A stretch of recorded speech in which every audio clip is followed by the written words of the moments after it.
예, 시청자 여러분 안녕하십니까? 양희선 세무사님 나오셨습니다. 예. 안녕하세요. 네, 날이 많이 추워졌는데요.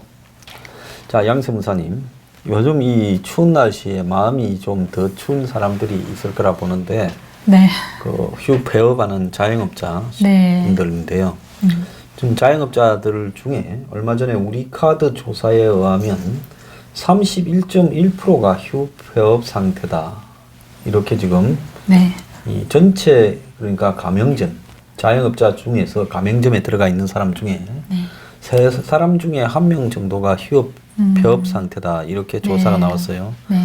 실제로 그 양 세무사님이 상담을 해보면 뭐 네. 폐업 상담도 있을 거 아닙니까? 네, 있어요. 네. 참 뭐 창업 상담은 기분 좋지만은 폐업 상담은 그건 하는 분도 좀 불편하겠어요. 네, 아무래도 네. 뭐 폐업 상담이라고 표현하면 되게 좀 뭔가 슬프긴 한데 네. 돌려서 말씀을 드리면 현재 하고 있는 사업이 조금 매출이 적어지거나 좀 수익이 예전만큼 나오지 않아서 좀 다른 사업 업종을 변경을 한다든지 네. 아니면 좀 정말 좀 어려우신 분들은 이제 체납을 이제 세금을 하시게 못 돼서 내겠죠. 네, 그렇게 돼서 일단은 체납하는 건 정리하고 일단 폐업하고 다시 시작을 하고 싶다라고 하면서 상담이 들어오시는 분도 있고요. 자, 그러면 세금을 안 내면 폐업 신고를 안 받아줍니까? 그런 거는 아닌데, 네. 네, 일단 그 폐업 신고를 하더라도 체납은 계속 따라다니죠. 네. 전 뉴스가 어느 어디에서 봤는데 자영업자 분이신데 이게 문을 닫으려 해도 네. 뒤에서 뭐 이어받으려는 사람이 네. 들어오지 못하니까 네. 문을 닫지 못하고 빚을 내어서 네. 할 수 없이 문을 닫기까지 기다리고 있다. 이런 분도 계시더라고요. 뭐 바로 나가게 되면은 네. 아무래도 어떤 건지 모르겠지만 예, 뭐 임대료가 남아서 그런 걸 수도 있고 아니면 예. 계약 기간이 남아서 예. 그런 걸 수도 있고 아무래도 사업을 그냥 편히 당연히 폐업하고 싶어도 못 폐업하시는 분들도 계세요. 네. 참 그런 분들은 속이 아니겠습니다. 그죠? 네. 자, 지금 국회가 그제 예산을 이제 최종적으로 더불어민주당과 자유한국당에서 합의해서 통과를 시켰는데 원래 정부가 편성한 게 470조 5천억인데 네. 9천억을 깎았어요. 네. 뭐 기업이라도 무슨 뭐 이렇게 기업들도 예산을 이렇게 처음에 편성할 거고 기업도 편성하죠. 네, 맞습니다. 예, 그래가지고 이제 예산을 올리고 이제 그런 부분들을 이사회나 이런 데서 1년 올해 예산입니다 네. 하고 승인을 받잖아요. 네. 작년에 수입입니다 하고. 근데 그런 데서도 0.2%보다는 더 깎을 거다. 그렇게 보이는데 이 좀 어떻게 봐요? 470조 5천억인데 여기서 네. 9천억, 1조도 안 되는 돈을 깎았다.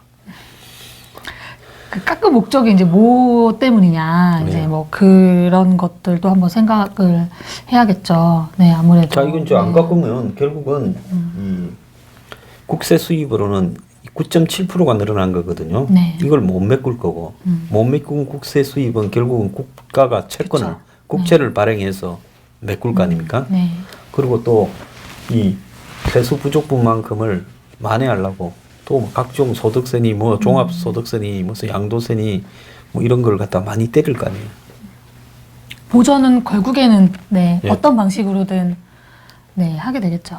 자, 그래서 참 0.2%도 안 되는 돈을 깎는다. 이 기업도 이거보다는 더 깎을 거예요. 네? 왜냐하면 항상 예산 중에는 개인도 그렇지만 기업이고 정부고 다 저거들이 좀 빼먹거나 좀 깎일 걸 생각하고 부풀려 놓은 게 있을 거 아닙니까? 네. 근데 어떻게 1조도 못 깎느냐. 자, 국회의원들을 보고 이 예산 깎고 이런 거 예산 검증을 해라.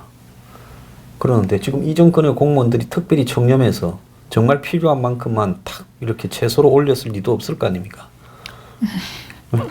그렇죠. 아무래도 네. 그렇죠. 보통 보면 이 한 0.2% 정도라고 하면 세금도 보니까 네. 많이 빚진 사람한테는 깎아주대요. 어떻게 표현해드려야 되겠죠? 혹시나 이제 이 방송을 보시고 오해하시는 분들이 있을 수도 있는데, 세금을 거의 깎는다라는 개념은, 뭐 예를 들면, 내야 될 세금이 100만 원인데, 공무원의 재량으로 뭐 80으로 깎아줬다. 이런 개념은 아마 아니실 거고요. 어떤 좀 유도리가 발휘를 해서, 네. 어떤 거에 따라서 이 뭐 가산세를 조금 이제 처리를 해준다든지, 아니면은 뭐 어떤 것들은 조금 관대하게 인용을 해줘서 이제 세금을 조금 뭐 기한 납부를 한다든지, 그러니까 그런 식으로 해서 아마 좀 조율이 들어갈 수는 있어요. 네. 미국 같은 데도 보면 탈세를 크게 한 기업 같은 경우에 네. 이 미국 국세청하고 네. 이 조율을 하더라고요. 그 회사하고. 이제 이거는 이제 내부적인 얘기인데요. 예를 들면 세무서에서 뭐 조사가 나온다. 뭐 국세청에서 조사가 나온다고 했을 때 그 조사를 하게 되면 공무원이라고 표현하는 그 세수의 어떤 그분들의 확보 마지노선이 있어요. 네. 그래서 예를 들면 조사를 해서 이 세액이 그 기업에서 뭐 또는 뭐 사업자가 정말로 제대로 추징을 하면은 뭐 3천이다. 예를 들면 3천만 원이다. 뭐 4천만 원이다 나오는 건데, 그거를 이제 공무원하고 이제 기업 간의 조율을 통해서 이제 좀 최소 마지노선, 최소로 꼭 세수를 확보해야 하는 금액이 2천만 원이다. 그러면 이제 조금 조율을 하면서 할 수 있죠. 뭐 공무원은 무조건 2천 이상은 확보를 해야 되고, 기업 입장에서는 최대한 낮게 하면 좋은 거니까 3천부터 이제 내려가는 거죠. 네. 공직자들 재산 신고 받을 때 보면 무슨 뭐 아주 부자들 빼고 네. 뭐 평균 재산이 뭐 한 2, 30억 사이인데, 네. 근데 세금 낸 걸 보면 이렇게 뭐 국회의원이나 이런 공직자 재산 신고해야 되는 사람들, 네. 또 세금은 또 많이 안 내요. 보통 재산이 한 2, 30억 되면 그래도 한국에서 이제 초상류층이다 할 수 있는 사람들인데, 세금은 또 크게 많이들 안 내요. 그러니까 한국에는 이 상류층이고 많이 배우고 힘이 좀 있으면 세금을 많이 안 내는 특별한 기술이라도 가지고 있습니까? 뭐 그렇다기보다는 아마 세무사와 뭐 또 아는 세무적으로 뭐 접촉하는 횟수도 많으시겠죠. 고민이 많으시다 보니까. 네. 그래서 준비를 아마 대비를 많이 하셨을 거예요. 예를 들면 뭐 증여를 하더라도 오히려 저희 같은 평범한 사람들은 뭐 내가 뭐 엄청 크게 자식들한테 물려줄 거라는 거는 뭐 생각 안 하기 때문에 준비를 한다기보다는 좀 막상 그런 일이 생겼을 때 상담을 받거나 처리를 하기 마련인데, 뭐 이 좀 재산이 많으시거나 예상이 어느 정도 하신 분들은 뭐 자녀가 어렸을 때부터 조금씩 증여를 해서 세금을 좀 줄인다든지, 미리 그 자녀의 수입을 어렸을 때부터 좀 차곡차곡 재원을 만들어서 증여로 안 보게끔 이제 처리를 한다든지, 그러니까 좀 미리 대비를 많이 하셔서, 물론 탈세도 있을 수 있겠죠, 당연히. 네, 이제 아마 주로 그렇게들 많이들 하시죠. 네. 아, 그렇습니까? 네. 자, 우리가 요즘 보면 이제 젊은 사람들 이야기를 좀 하겠습니다.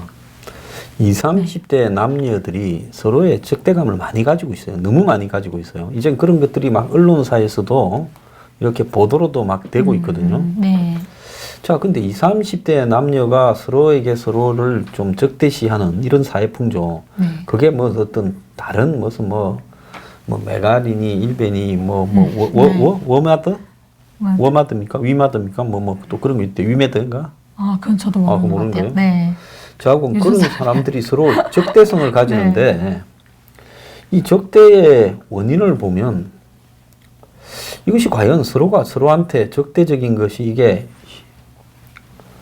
좀 서로가 서로를 이제 굉장히 경쟁으로 생각하다가 그 경쟁이 이제는 또 서로한테 이런 어떤 비난과 적의로 바뀌는 이런 양상인데요. 그거 좀 어떻게 생각입니까? 일단 저번에도 한번 얘기를 잠깐 했었지만, 지금 또 5, 60대나 40, 50대, 50대, 60대 분들보다 사실 20, 30대가 지금 남녀에 대한 어떤 이런 문제들이 조금 더 심화되고 있는 거는 저도 맞는 것 같아요. 그렇다고 제 주변에 남자 여자끼리 적대감을 가진다는 건 사실은 저는 몸소 느끼기보다는 여성의 이제 사회적 지위가 예전보다는 많이 좋아졌잖아요. 그 예전도 아주 예전이고 계속 좋아지고 있고 그거를 뭐 어떤 통계는 뭐 어느 부분에서는 뭐 여성이 좀 우위를 나타낸다 뭐 이런 보고도 있었기도 했고요. 그래서 점점 여성의 사회적 지위라든지 그런 발판은 더 넓어져 가고 있는데 아무래도 정책이라든지 아니면은 그 일부의 여성들이 이제 주장을 하는 게 여성은 보호받아야 되고 남자보다는 뭐 힘이 약하고 이래서 이런 거는 혜택을 줘야 되고 이제 이런 것들이 이제 남자가 느끼기에 젊은 남성분들이 느끼기에 사회적 지위라든지 어떤 부담은 다 똑같은 것 같은데 여성만 혜택을 받아야 되냐라고 생각을 할 수도 있다고 저는 생각은 해요, 개인적으로. 네, 그게 꼭 뭔가 적대감이라기보다는 예전에, 그러니까 제가 어렸을 때는 남자는 군대를 가고 여자는 안 가잖아요. 그런 걸 그냥 장난식으로 저희가 그냥 남자와 여자들끼리 남자는 군대 가는데 여자는 안 가잖아. 남자는 얼마나 힘든데 뭐 이렇게 얘기하면 저희는 야 그러면 너희들은 애를 안 낳잖아. 뭐 이런 너희가 산모의 고통을 알아? 그런 식으로 장난식이었죠 그때는. 그래서 뭐 그런 걸로 싸우거나 그런 적은 전혀 없었는데 그래서 지금은 이제 그런 개념을 떠나서 요새는 남자분들도 제주에 이제 결혼하신 분들을 보면 굉장히 가정적이시고 여성하고 같이 집안일도 하시고 되게 그 남녀의 어떤 역할 구분이 정말 그 생리적인 거 빼고는 많이들 지금 막 변하고 있거든요. 제 주위에서는. 그래서 이제 거의 동반을 뭐 같이 맞벌이를 하고 같이 집안일을 하고 같이 업무를 나눠서 하고 집안일을 나눠서 이런 게 되게 저는 제 주변에 많거든요. 근데 그렇게 해서 이제 좀 평등해진다고 생각을 하는데 뭔가 여성적인 혜택만 강조하는 어떤 그런 시점을 보게 된다면 좀 남성분들이 그럴 때는 좀 적대적으로 되지 않나, 기분이 나쁘거나 그러질 않나라고 생각이 좀 들어요. 옛날에 우스쿤이라는 사람이 88만 원 세대라는 책을 썼어요. 뭐 그 이 88만 원 세대가 이제 그 유럽이나 이런 데는 뭐 1000유로 뭐 세대 이렇게 해가지고 프랑스 같은 데는 또 문제가 되고 했는데 그때는 이 세대 간의 문제인 것처럼 했는데 요즘 또 지나가서 보면 계급 문제나 남녀 간의 성애의 어떤 문제 이런 부분으로 좀 희한하게 좀 바뀌어가는 것 같아요. 세대 간은 옛날부터 발생을 했잖아요. 뭐 항상 그거는 세대 간 차이다. 뭐 요즘 세대 그런 거는 항상 있어서 사실 지금 말씀하신 것처럼 그런 식으로도 좀 많이 얘기가 되고 있어요. 근데 요즘 진짜 중요한 거는 한국의 이 노동시장, 그러니까 대학을 졸업하면 노동시장에 나오잖아요. 취업을 하러. 근데 노동시장이 완전히 이제 신분제 사회가 돼가지고 이제 중요한 것은 양세문차처럼 이제 젊은 사람이 자격증 시험을 쳐서 자기 스스로가 이제 업그레이드 되지 않는 한은 이 좋은 노동시장에 진입이 불가능하고 거기에 이제 채용 비리, 고용 세습 이런 것들까지 포함되면서 이 노동시장 자체가 청년들에게 너무나 닫혀 있다. 그럼 거기 들어가지 못한 사람들이 서로가 각자 연대해서 싸워야 될 이런 피해자인데 20, 30대 남녀들 중에. 근데 그들이 이제 서로를 또 적대시하고 있어요. 니 때문에 내가 손해봤다. 뭐 또 혐오를 갖다가 가중시키고 있고요. 그건 좀 어떻게 봅니까? 뭐 동료들. 일부인데요. 아마 그 뭐 시험 기준에 예를 들면 여성의 가산점이 있다든지 뭐 그런 게 있으면은 남성으로서는 사실 불합리하다고 당연히 생각은 할 수 있다고 생각을 해요. 근데 뭐 저희 시험이라든지 그런 거는 전혀 없긴 하거든요. 여성이라서 가산점이 있다든지 군필자 가산점은 당연히 있었잖아요. 그거는 일반 기업에서도 있었던 부분이고, 그래서 그런 부분에 대해서 제 주변이라든지 다른 뭐 주변에는 그렇지는 않은데 지금 방금 말씀하신 것처럼 아무래도 그 사회적 지위는 비슷해져 가는데 그 여성의 일부분들이 이제 좀 보호를 외치다 보고 좀 혜택을 외치다 보니까 그런 말씀들이 좀 많이 나온 것 같아요. 요즘 그 가장 적대적인 계층 중에 하나가 저보고도 그런 강요들이 가끔 들어오고 있어요. 이 여성들, 20, 30대 여성에 대한 적의를 드러내는 이런 이야기를 하지 않으면 당신은 배신자다라는 식으로 그러면서 이제 왜 항장수는 그런 문제를 말하지 않고 기회주의적으로 이야기를 하느냐. 그래서 그런 사람들한테는 가장 큰 이데올로기가 이 상대 성계층, 성에 대한 이 뭐라고 정오. 그게 그런 사람들의 가장 큰 이데올로기. 내가 깜짝 놀랐어요. 근데 그런 사람이 상당수 많아요. 20, 30대 남성 중에서요. 자, 이제 물론 여성들이 뭐 해화역에 모이고 또 강남역에 옛날에 그 조현병으로 살인한 사람 이런 문제를 남성 여성의 문제로 이렇게 여기는 또 그런 어떤 부분에서 너무 현실을 이렇게 단순화시켜서 적대로 만드는 여성들의 저는 문제도 있다고는 봅니다.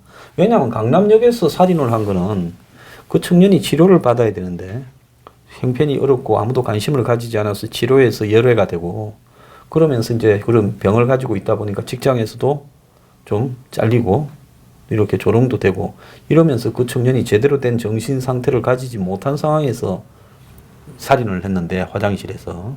근데 그 문제가 마치 뭐 여성의 안전을 지켜주지 못하는 뭐 그런 문제처럼 이야기하면서 그때부터 여성 남성 문제가 여성들이 그 대규모 집회를 하고 포스트잇을 붙이고 추모 분위기를 만들고 그래 하지 않았습니까?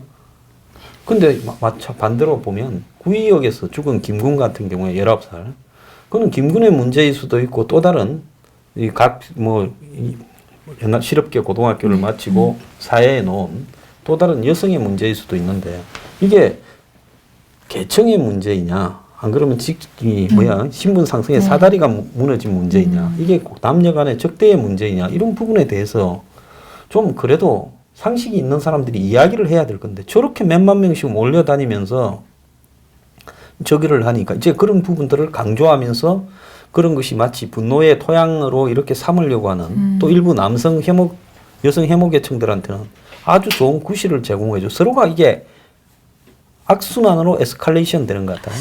그쵸.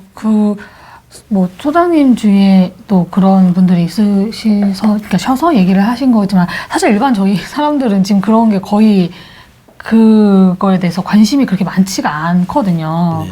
왜냐면, 진짜 솔직하게 말씀드리면. 바빠서 그래요. 네, 먹고 살기 바빠서. 혐오를 할 시간에 그냥 제가 열심히 해서 빨리 돈 버는 게 낫지. 네. 네, 굳이 그럴 필요가 없다고 저는 생각을 하고. 그건 또 본인이 조금은 네. 성공을 해서 그래요. 아니, 그러게. 본인이 성공 안 했으면 하루 종일 앉아서 나의 불행의 혐오의 근원이 어딜까? 누구일까? 아유, 이렇게 고민하다가 저 여자들 때문이다. 이제 이렇게 되지 않겠어요? 그러실 수도 있죠. 네. 저는 네, 그냥 일단 먹고 살기 바쁘기 때문에 일단은 그런 부분에 대해서 좀 사실 심각하게 솔직히 생각은 해본 적은 없는데 아무래도 주변에 그런 이제 말을 하다가 아니 또는 뭐 친구랑 술을 한잔 한다든지 밥을 먹을 때도 사실 그러니까 언뜻 그냥 야 그래도 요새는 뭐 같이 돈 버는데 뭐 같이 돈 벌고 일하는데 뭐 같이 해야지 뭐 여성만 혜택 줄 수 있니? 뭐 이런 말이 그냥 은연중에 이렇게 튀어나오는 경우도 있거든요 남자들이. 그래서 저는 이제 그런 거를 생각을 해보면 아무래도 여성이 이제 경쟁인데 여성이라는 게 아니라 그냥 경쟁인데 어느 일부분에 대해서는 같은 경쟁인데 여성은 좀 뭔가 우대받는 느낌이고 뭔가 혜택을 받는 느낌이 있어서 그런데 이제 더 중요한 건 사회가 내 편이 아니라는 거죠. 네. 그러니까 그런 상황이면은 옛날에는 그런 상황이면 사회는 내 편이라고 그러니까 저 분위기가 내 편이라고 생각을 했는데 지금은 그 어떤 정치적으로나 이런 사회 분위기가 우리 20, 30대 남자 편이 아니라는 거를 이제 느껴서 더 그런 좀 극양적인 행태가 나타나는 걸 생각을 해요. 개인적으로. 네. 자, 참 답답한 이야기입니다. 그죠? 세상이 그런 적대감의 근원을 본질적인 문제를 파악해야 되는데 그런 본질적인 문제를 파악하지 못하도록 권력자들이나 한마디로 그 사회의 방향을 바꿀 수 있고 또 미래를 바꿀 수 있는 힘을 가진 사람 지금 보면 586이라고 그러던 그런 세대들이 이제 기득권이 됐잖아요. 네. 지금 문정권의 최고의 기득권이 586 한때 뭐 데모했을 줄 몰라도 뭐 대학 다닐 때 데모한 게 평생 훈장도 아닌 거고 근데 그 사람들이 이제 모든 것을 바꿀 수 있는 힘을 가진 기득권이 됐는데 그런데 지금 그런 어떤 사회적인 이데올로기나 이념에 대해서 무관심하고 살아남는 데 급급한 20, 30대는 과거에 새로운 세계를 만들자 기회균등, 평등 등을 이야기하던 세대들이 이제는 기득권이 돼가 권력을 다 잡고 있는데 그런 어떤 본질에 대해서는 이런 고민을 하지 않고 이 사람들은 서로 간에 자기들끼리의 적대를 자꾸 더 쌓고 있다. 기회를 저 사람이 박탈한다. 여자가 내 기회를 박탈한다. 여자가 우대받고 있다. 사실 뭐 여성이나 남성이나 봤을 때 남자들이 그런 분노가 뭐 영 근거가 없는 데서 출발하지는 않았겠지만은 본질은 지금 젊은 세대의 문제의 본질은 그게 아니잖아요. 네, 맞습니다. 뭐가 본질이라고 보십니까? 그러니까 남녀가 문제가 아니라 사실, 그러니까 지금 그 20, 30대들이 뭐 3포 세대 막 이렇게 말하잖아요. 예. 네. 그러니까 지금 청년, 그러니까 저도 청년에 속하겠지만, 네. 지금 되게 많이 힘든 건 사실이에요. 그러니까 저 때도 힘든다고 생각을 했는데, 저 이후에 그 지금 젊은 분들은 더 심하고, 뭐 결혼도 포기하고 연애도 포기하고 또 뭐 그런 거 포기한다. 그래서 뭐 3포 세대가 얘기가 나온 거잖아요. 그러니까 그들의 얘기를 들어보면 특히 첫 번째 세금 내는 거 굉장히 싫어합니다. 아, 세금 내는 걸. 예. 정부가 나한테 해준 게 뭐 있다고. 그러니까 이거는 현 정부만 얘기하는 게 아니라 어쨌든 항상 그 젊은 세대들은 네, 그 지금 나한테 우리나라에서 해주는 게 뭔가. 그래서 세금을 내는 거를 싫어하는 사람들이 좀 주로 월급을 뜯기는 계층이지 정권에 의해서 수혜를 보는 일이 없는 계층이죠, 그죠? 그러니까 사업하시는 분도 마찬가지예요. 내가 법인세, 뭐 소득세, 자영업자 또 세금 내는 걸 좀 아까워하시는 분들이 많아요. 근데 그건 옛날부터 있었는데 지금 또 뭔가 세금도 오르고 뭔가 혜택을 주는 사업주한테는 주는 것 같진 않고 느끼기에. 뭐 그렇죠. 일자리 내기만 하는 네, 것 같고. 뭐 지원금을 주겠다, 뭐 일자리 창출하겠다, 뭔가 굉장히 부문이 일어나는 것 같긴데 막상 사업하는 사람들 대표자 입장에서는 내가 뭔가 혜택을 보는 느낌은 아니고. 근데 이게 이미 사업을 좀 안정적으로 하신 우리 뭐 아버님이라든지 아저씨 세대들은 그냥 그럴 수 있는데 지금 젊은 막 스타트업 젊은 대표님들은 정말 돈 하나 투자 받을 데 없어서 정부 지원금 받으려고 되게 밤새 진짜 사업 계획서 쓰고 되게 많은 노력을 하거든요. 그 투자도 받으려고 엄청 노력을 하고, 그러니까 이런 분들이 이제 세금에 대해서 좀 적대적인 게 좀 많더라고요. 자기는 네. 정부에 대해서 지원금 받으려고 계획서 네. 쓰고 그러니까 벤처기업이니 청년기업이니 네, 맞아요. 하면서 자기가 또 세금 내는 거는 그것도 아까워. 싫어하시더라고요. 그것도 저기 어떻게 보면 이 무슨 있습니까? 네. 엄청 받으시려고 하시는데. 자, 지금 양 변호사 네. 올해 연세가 어떻게 됩니까? 연세요? 나이가 어떻게 됩니까? 아, 네, 저는, 네. 30대 그냥 중반. 네, 맞아요. 중반입니다. 네. 중반이라고 일단 하고 네. 그게 중요한 게 아니니까 네. 양세무사의 네. 나이가 묻고자 하는 게 아니라. 네. 그럼 이 또래의 여성 친구들 중에서는 대충 결혼을 얼마나 하고 아는 사람은 어느 정도 돼요? 많이 했어요. 많이 많이 했고요. 했고, 예. 네. 제가 30대 중반이다 보니까 네. 주변에 대부분은 제 나이 그 어린 분들도 많이 했는데 안 하신 분들도 계세요. 저보다 나이가 많으신 언니들도 있고 뭐 골드미스라고 하죠. 이제 40대 이후도 되게 골드미스는 돈을 잘 벌어야 골드미스 아닙니까? 네, 잘도 버시기도 하고요. 네, 돈 못 그래서- 버는 거는 쪽방 미스 아닙니까? 아니 그래서 그냥 이렇게 멋있게 좀 예. 사시는 분들도 계시고 제 주변에는 오히려 남자분들이 일찍 결혼했어요. 남자분들이 20대 후반, 30대 초반에 거의 대부분 결혼을 많이 해서 능력자들만 있네. 네, 친구들이. 그러게요. 요즘은 결혼을 못 하잖아요. 근데 결혼하려면 네. 뭐 많은 걸 고민을 해야 하죠. 네, 뭐 부모님 도움을 당연히 안 받는다는 거의 전제에서 시작을 하니까 서로 똑같이 이제 뭐 결혼식부터 집 구하는 것까지 다 그렇게 부담을 하려고 하니까 요즘 그러면 아무래도, 저금 못한 이 청춘들은 결혼도 못 하겠네요. 뭐 지원이 없으면 사실 그렇죠. 아무래도. 네. 현실적으로 봤을 때 뭐 집 구하는 것도 물론 은행의 어떤 도움을 받지만 아무래도 네. 또 결혼식이 그냥 비용이 적지만은 않잖아요. 네. 네. 진짜 젊은 사람들이 결혼을 할 때 결혼식 비용에 대해서도 고민을 크게 합니까? 네, 많이 해요. 많이 해서 얼마쯤 스몰웨딩 드는 것 같습니까? 요즘? 저도 사실 제가 안 해봐서 모르겠는데 그러니까, 이게 애들마다 들어보는 게 뭐 비슷할 때도 있지만 좀 많이 다르다. 예식장을 뭐 호텔로 잡느냐 아니면 그냥 일반 예식장을 잡느냐 뭐 식사를 뭐 얼마짜리를 하느냐 뭐 날짜를 또 이제 시간 이런 걸 좀 언제 하느냐 뭐 너무 다르더라고요. 그리고 뭐 촬영 뭐 드레스 뭐 그래서 저는 사실 관심이 없어서 잘 듣지를 않았는데 비용이 상당히 많이 깨지더라고요.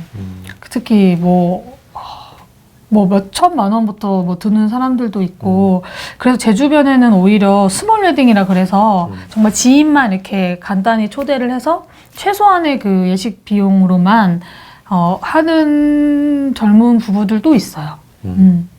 뭐 식을 생략하는 네, 친구들도 있고요. 네, 그래서 그런 거는 각자 형편에 맞게 좀 요새는 좀 트렌디하게 잘 하는 것 같아요. 꼭 예식을 해야 된다, 뭐 꼭 네. 그렇게 해야 된다는 거는 요새는 좀 많이 그나마 좀 없어지기는 한 것 같아요. 네. 이 세상이 이제 어려우니까 실용적인 부분을 네. 연구를 하는 것 같습니다. 네, 맞아요. 네. 자, 그러면 친구들 중에는 결혼한 사람은 직장을 다닙니까? 안 다닙니까? 여성은 대부분은 다녀요. 직장 다닙니까? 네, 다니고 이제 육아 때문에 이제 휴직을 하거나 관둔 사람도 있는데 일찍 결혼한 친구들은 가정에 그냥 네 가정주부로서의 삶을 그러면 친구들도 여성인데 좀 결혼한 지 연한이 네. 오래되면 또 그 사람들도 지금은 다니고 있어도 네. 나중에는 그만둘 확률이 상당히 높아지겠네요. 근데 요새는 좀 많이 안 그러는 것 같아요. 제 주변의 친구들은 아예 안 다니는 이제 그냥 가정주부로만 정말 잘 열심히 남편 이렇게 내조하면서 사는 사람도 있지만 대부분이 이제 그러니까 직장을 다니다가 결혼을 해가지고요. 그렇게 되면은 이제 육아휴직이라든지 뭔가 그런 혜택들이 요새는 좀 있잖아요. 그래서 그냥 다 복직을 하든지 아니면 다닐 생각들은 다 하고 있는 것 같아요. 근데 아무래도 쉬고 싶죠, 당연히 쉬고 싶은데 세상이 요새 그렇지 않잖아요. 혼자서 돈 벌어서 살기가 네, 어려운 상황이죠. 어렵죠. 애까지 있으면 지금 뭐 둘이 벌어도 빠듯하다고 다들 생각을 하고, 네, 그러니까 쉽게 그냥 그만둘 생각은 못 하는 것 같아요. 네. 네. 자, 그 세금 관련해서 뭐 재밌는 이야기 하나 좀 소개해 주십시오. 이게 어떻게 보면은 좀 그런 건데, 재밌다기보다는 요새 그 이슈가 조금 된 그 주택을 이제 구입할 때, 자금 출처를 입증을 해야 되는 게 기존에도 있었긴 한데, 이제 좀 많이 타이트해졌다. 네. 그래서 3억 이상 주택을 서울에서 살려면은 무조건 자금 출처를 이제 작성해서 내야 된다. 자금 출처 작성 뭐 서류가 있습니까? 네, 별도로? 네. 그래서 이렇게 종이에서 뭐 이 3억 예를 들면 집값이 4억이면 이 중에서 은행 대출은 뭐 얼마 받고 그다음에 실제 납부하는 금액이 있을 거잖아요. 그래서 대출을 받을 때나 이럴 때 이제 뭐 이 자금은 어떻게 됐고 뭐 증여 신고를 했고 엄마한테 받았고 뭐 차입을 했고 이런 세부 내용. 만약에 어떤 사람이 나는 장판 밑에 돈 생길 때마다 넣어놨다가 장판 밑에서 끄집어내서 이렇게 집 사는데 보탰다라든가 안 그러면 나는 돈이 좀 생길 때마다 땅 밑에 파묻어 놨다가 그때 이제 파묻어 놓은 돈을 현금을 내고 이제 이렇게 집을 사게 됐다 이렇게 이야기하면 국세청에서 뭐라 합니까? 그러니까 그거는 일단 처음부터 국세청에 내는 거는 아니고요. 그러니까 그거를 쓴다는 자체가 일단은 국세청에 들어가야 한다는 얘기인 거잖아요. 어디서 씁니까? 서로 집을 작성할 때 은행에서 써요? 어디서 써요? 네네. 그래서 은행에서 써서 내요. 네. 은행에 이제 돈을 집값을 보낼 때 이건 액수가 크니까 쓰라고 하면. 네. 그리고 구입할 때 이제 등기라든지 모든 걸 해야 되잖아요. 뭐 대출을 받는다지 이럴 때. 그래서 그거는 작성을 해야 되기 때문에 이제 필수죠. 근데 이거는 지금 생긴 게 아니라 그 전부터 있었어요. 있었는데 그래서 옛날에 형식적으로 하다가. 네. 그거를 따라서 상담을 한 적도 있고요. 네. 젊은 신혼 부부셨는데 그 부모님한테 몇 억씩 증여를 받고 플러스 이제 대출을 해서 집을 살려는 건데 그게 한 9억 정도, 8, 9억 정도 아마 되는 주택이었던 것 같아요. 아파트였는데 그때 그것 때문에 상담을 몇 차례를 했었어요. 이 돈에 대해서 있을 때 출처를 어떻게 써야 될 것이며 뭐 어떻게 처리해야 하는지 이런 것들을 굉장히 이제 걱정을 하시더라고요. 왜냐하면 두 분의 소득을 보더라도 9억짜리는 구입할 수 없는 소득이었기 때문에 결국에는 부모님한테 빌리거나 증여받거나 이제 그렇게 했다라고 쓰게 되면 이제 부모님한테 세무서에서 이제 날라옵니까? 뭐 바로 날라오는 것까지는 아니, 세월이 아마 좀 지나다 보면. 네, 근데 이제 이게 어쨌든 국세청에 지표가 되는 거니까 자진해서 신고를 유도하는 거죠. 아무래도 만약에 안 하게 되면 그걸로 당연히 이제 국세청 자료가 있기 때문에 추징이 될 가능성이 얼마든지 있는 거죠, 당연히. 네. 그래서 두려워해서 이걸 쓰는 거를 되게 두려워하셔가지고 예전부터 상담을 받으시는 분들이 꽤 있었어요. 네, 근데 이제 이게 3억이라는 사실 아파트 값이 큰 돈인데 서울에서는 웬만한 아파트를 살려고 하면은 3억은 이제 좀 금방 훌쩍 넘으니까 대부분이 이제 해당이 된다. 그러니까 서울에서 조정지역 대상이라고 표현하면 네, 네. 서울 꼭 아니더라도 좀 집값이 좀 오르는데 그런 데들은 이런 게 이제 필수다. 그렇게 되면 이제 집을 사려고 하시는 분들이 많이 걱정을 하시겠죠. 아무래도. 네. 자, 그럼 연예인들 같은 경우에는 네. 저번에 우리가 잠깐 다뤘지만은 지금 세금 신고에서 연예인들은 이 소득의 원이 여러 가지지 않습니까? 뭐 행사 뛰는 부분도 있을 거고 네. CF에 나가는 것도 있을 거고 네. 방송 출연이나 네. 이런 것도 있을 거고 네. 그러면 연예인들 같은 경우에는 또 그것이 일정하게 고정적인 게 아니라 막 이렇게 분절적으로 네. 있다가 없다가 하면서 1년에 총액 얼마가 될 거 아닙니까? 네. 그럼 연예인의 이런 복잡한 소득은 뭐 불과 연예인뿐만 아니라 전문직 프리랜서 중에 이런 사람들이 많을 건데요. 그럼 이런 소득은 국세청이 지금 어떻게 추적을 하고 있습니까? 일단 연예인은 요새는 이제 연예인뿐만 아니라 그 개인 1인 미디어 시대잖아요. 지금 소장님도 당연히 이제 네. 유튜브를 하고 있겠지만 그 1인 미디어 분들, 크리에이터 분들도 거의 연예인들급처럼 수익이 굉장히 많으신 분들이 있어요. 엔터 측으로. 엔터 쪽으로. 네, 엔터 쪽으로. 네. 그래서 그분들도 그 연예인 분들하고 못지않게 그 세금 신고에 대해서 걱정을 굉장히 많이 하시거든요. 특히 그 엔터 쪽은 그 연예인 분들은 이제 기획사가 있느냐 없느냐 따라서 일단은 좀 방식이 좀 다를 수 있는데요. 보통은 기획사가 있어요. 그래서 기획사가 있으면 기획사의 계약서를 쓰고 기획사에서 연예인한테 정산을 해서 그 수입을 지급을 해요. 그래서 그 지급을 할 때 3.3% 우리 사업소득이라고 프리랜서 네, 소득이라고 표현을 하죠. 그걸 떼고 지급을 해요. 네. 그래서 그럼 연예인들은 소득이 세금이 아주 그렇게 하면 네. 낮은 편이네요. 기획사를 통해서 하게 되면. 그게 아니 그 세금 많이 내는 게 그렇게 해서 지급을 하잖아요. 그러면 그분이 받는 그 금액은 이제 제가 만약에 연예인이라고 치면은 예를 들면 종합소득세를 한 번 더 냅니까? 아, 네, 당연히 내죠. 왜냐면 제가 만약에 연예인이라고 치면은 그 제가 엔터에서 소속이 되어 있는 사람이고 제가 막 활동을 해요. 뭐 행사도 뛰고 뭐 가수면 노래도 불렀을 거고 드라마 뭐 연예 뭐 배우였으면 촬영도 했을 거고 그러니까 여러 가지 활동을 하는데 그 모든 이제 돈, 그 계약금 이런 것들은 엔터와 계약을 하는 거라서 그 엔터에서 그거를 받고 뭐 7대 3이니 뭐 6대 4니 뭐 그런 맛을 많이 쓰잖아요, 연예인들. 기획사와 연예인들 간의 그 수입 그 비율대로 받아요. 그거를 정산을 해서 받는데 여기서 좀 재밌는 게 그 연예인이 마시는 음료수, 매니저, 로드 매니저의 뭐 월급, 차, 그 다음에 모든 뭐 미용 세팅비 뭐 이런 거 다. 엊그제 보니까 무슨 미용실의 네. 사장이 연예인들하고 해서 이렇게 전담해주고 네, 네. 한꺼번에 엔터테인먼트사하고 정산을 하는데 네. 엔터테인먼트사가 돈을 안 줬다 해가지고 네. 막 소송이 벌어져가지고 네. 시끄러운 게 하나 기사가 났더라고요. 네네. 그러니까 이게 그 모든 미용 뭐 다 헤어 메이크업 이게 엔터에서 바로 지급을 하거든요. 근데 그게 엔터가 사실 내는 게 아니라 어떻게 보면 그 연예인이 벌어들인 수입에서 다 제하는 거예요. 그렇겠죠. 네, 네. 그렇게 하고 그 제한 금액에서 3.3%를 떼고 연예인한테 주는 거거든요. 그러니까 제가 말하고 싶은 게 뭐였냐면 그렇게 하다 보니까 연예인들이 경비 처리할 게 거의 없어요. 그러네. 네, 엔터사에서 이미- 다 해버렸으니까. 네, 이미 다 먹은 거, 입은 거 다 그 본인들이 계약한 그 계약금에서 이미 다 제외를 하고 다 쓰고 남은 거에 대해서 엔터가 주는 거라서 이 금액은 사실 그 이미 다 비용 처리를 까고 나머지를 준 거기 때문에 그렇게 되면 남은 금액으로 비용 처리할 수 있는 건 거의 그 연예인이 개인적으로 쓰는 비용밖에 없거든요. 그래서 소득률이라고 하는 이제 연예인들이 신고되는 비용이 높을 수밖에 없어요. 그래서 세금을 드라마틱하게 줄일 수가 거의 없고요. 그러니까 그대로 신고를 한다면 그래서 세금 또 많이 내고 그다음에 세율도 높고요. 그런 네. 그렇게 해서 고민들이 있구나. 네, 신고를 하고 있어서 좀 많이 어떻게 보면 돈을 함부로 못 써요, 애들. 세금이 얼마 나올지 몰라서 돈을 못 쓰겠다고 하더라고요. 네, 뭐 그런 경우도 있어요. 네. 나중에 어찌 될지 몰라서. 돈을 네, 못 세금이 쓴다. 얼마 나올지 모르니까. 본인들이 그 1년에 버는 수익이 일정치가 않으니까 얼마 벌 줄을 모르거든요. 그래서